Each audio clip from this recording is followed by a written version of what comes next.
ඒ කාලේ ඉතාමත් ඈත අතීතේ දුර්භික්ෂයක් ආවා. ඉතින් අවුරුදු 3කින් දුර්භික්ෂයක් එනවා කියලා නියමිත පාඨකයෝ කිව්වම එක්තරා සිටුවරේ හොඳට වගා කරලා වී අටු පුරවලා තව කලවල පුරවලා පොළොවේ වලේ දාලා බිත්තිවල මේ වී හිර කරලා මැටි වලින් වහලා ලොකු සංචිතයක් හදාගත්තා. අවුරුදු 3කින් දුර්භික්ෂය ආවා. වටේ පිටේ ඉන්න ඔක්කොටම කන්න දුන්න වී අටු ඉවරයි. ඊට පස්සේ මිනිසුන්ට කිව්වා දැන් නම් ඉවරයි. උඹලා කොහේ හරි ලෝකෙකට ගිහිල්ලා ජීවත් වෙන්නilla. එතකොට අම්මයි තාත්තයි දුවයි පුතයි ගෙදර වැඩකාරයා කිව්වා මට නම් බෑ සිටුතුමනි මම මෙහි ඉන්නේ එකට මැරෙන්න කිව්වා. අනිත් ඔක්කොම ගියා. පොළොවේ ඇතුලේ වලේලාලා තියෙන හැලි අරන් ඒ වී ටිකත් කොටලා කෑවා. 5 දෙනා. වැස්සක් අහල පාලක නැහැ. ඊට පස්සේ බිත්තිවල තිබ්බ මේ වී ටික අර බිත්ති කඩලා අරන් වතුරෙන් වී ටික පාදාගෙන ඒක කොටලා කෑවා. අවසාන හාල් සේරුව ඉතුරු වුණා. අවසාන හාල් සේරුව. ඊට පස්සේ මේ දේවින් වහන්සේ කිව්වා සිටුතුමාට අවසාන හාල් සේරුව කැඳ හදුවොත් දවස් 2ක් ගන්න පුළුවන්. බත් තිව්වොත් එක දවසයි කිව්වා. ඊට පස්සේ කොහොමද දේවින් වහන්සේ මේ කිව්වා බිරිඳට කොහොමදත් මැරෙනවනේ. කැඳ බීලා නෙවෙයි බත් කාලා මැරෙමු කිව්වා. ඒ නිසා අද අවසන් දවසේ බත උයන්න කිව්වා. අවසන් දවසේ බත උයනකොට ගන්ධමාන පර්වතයේ පසේ බුදුරජාණන් වහන්සේ නම දිවසින් දැක්කා. අවසාන බත උයනවා. අනිත් අයට කණ්ඩ දුන්න අනිත් මිනිසුන්ට බත් දුන්න මිනිස්යාගේ අවසන් බත ඉදෙනවා. පසේ බුදුරජාණන් වහන්සේගේ දිවසට පෙනුණා.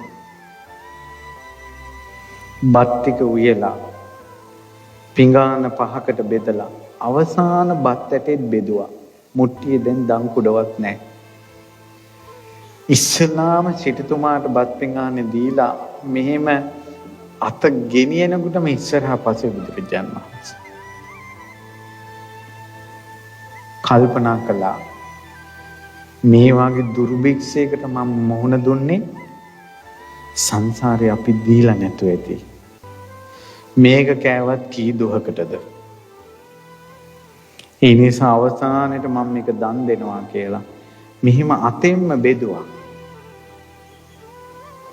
මෙහෙම පිඟානේ තියාගෙන අතෙන් දන් දෙනකොට සිටුතුමා දැක්කා ඉතුරු වෙන එකත් එක්ක නෙමෙයි අත තියෙන්නේ දෙන එකත් එක්ක.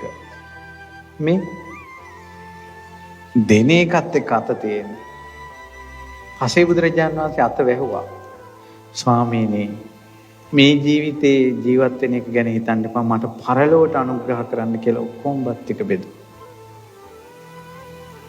දේවින් වහන්සේත් බෙදුවා. එයාලා හිතුවා උපන් ජීවිතයකට දුර්භික්ෂයකට නම් මොන දෙන්න එපා කියලා. 5 දෙනාම දානෙ බෙදුවා. පසේ බුදුරජාණන් වහන්සේ බලයිද්දී මහසට පෙන්නගිලා ගියා. වැඳගෙන හිටියා. කාටවත් බත් නැහැ. මෙහෙම හාන්ස් වෙලා බලාගෙන හිටියා. බඩගින්න වැඩි. හවස් වෙනකොට දොඩවනවා. බඩගින්නට වෙන දේවල්. කන්ට මොකුත් නැද්දෝ. අනේ මුට්ටිය බලාපල්ලකෝ කියලා. දේවින් වහන්සේට දුකයි. වාරුවෙන් නැගිටලා මුට්ටිය මොකුත් නැහැ. සිටුතුමාට ඇහෙන්න මඩක්ව හයියෙන් ඉස්සුවා. මේකේ මොකුත් නැහැ කියලා කියන්න. සමම් මල් කෙකුළු වගේ බත් පිරිලා මුට්ටියේ. කෑ ගැස්සුවා. මේ බලාපල්ලා ආර්යයන් වහන්සේට දුන්න දානේ විපාක. ගෙදර 5 දෙනාම බත් කෑවා. හැන්දක් ගන්නකොට ඒ හැන්ද පිරෙනවා. ගන්ටාර ගැහුවා. ඒත් මිනිස්සුන්ට එන්න කිව්වා බත් දුන්නා. මිනිස්සු ඔක්කොම බත් පිඟන් අරන් මිදුලේ කනකොට අහසේ හින්න හඬ පුපුරලා වැස්සා. එක මිනිස්සුගේ දන් දීම දුර්භික්ෂ කාලය. අපේ බුද්ධ ශාසනය දක්වාම බඩගින්නේ ඉඳලා නැහැ, දුර්භික්ෂයක ඉපදිලා නැහැ. අපේ බුද්ධ ශාසනයේ සිටුතුමා ඉපදිච්ච දවසේ රන් රිදී මතු වුණා. ගබඩාවට ගිහිල්ලා අත්පුඩි ගහනකොට අහසින් මේ මුතුමැණික් වැටෙනවා. ඒ දේවීන් වහන්සේ සංසාරේ කොච්චර දාන දුන්නද කියනවා නම්, ඒ දේවීන් වහන්සේ වම් අතිනුත් දානේ බෙදලා සංසාරේ, දකුණු අතිනුත් දානේ බෙදලා සංසාරේ වැඩිපුරම අතින් අල්ලා තියෙන දානේ භාජන. ඒ දේවීන් වහන්සේගේ වම් අතේ නෙළුම් මලක් තියෙන රේඛාවල, දකුණු අතේ හඳ මණ්ඩලක් තියෙන. ඡන්දෝපමා කියලා, ඡන්ද පදෝපමා කියලා ඒ දේවීන් වහන්සේ සංඝයාට දන් දෙද්දී පැම් භාජනේ අරගෙන, දානේ භාජනේ අරගෙන දානශාලාවේ එහිට මෙහිට යනවා සංඝයාට පැන් දෙන්න. බත් මදිද, හොදි මදිද, වැංජන මදිද, ඇවිදලා දන් දෙන්න ඇවිදපු පින්බලයට ඒ දේවීන් වහන්සේගේ යටිපතුලේ නෙළුම් මලකුයි, අනිත් පතුලේ සඳ මණ්ඩලකුයි තියෙනවා. පින් කරපු අයගේ රේඛාව තුලිනුත් පින පේනවා. අපේ අත් ඉඩෝරේට අහුවෙච්ච මොකද්ද වගේ. මේ අත් වලින් දන් දෙන්න, මේ අත් දන් සැලක් වෙනකල් අවසාන බත් ටික හරි ඕක මතක තිබිලා කාට හරි අවසාන බත් පිට හරි දේවි. මේ ජීවිතේ අපි කොහොම හරි මැරිලා යයි. පරලෝකෙට දුකක් එන්නේ නැහැ. දැන් නම් රැක ගන්න තියෙන්නේම පරලෝකේ. ඒකයි ඒක රැක ගන්න ක්‍රම කිහිපයක්.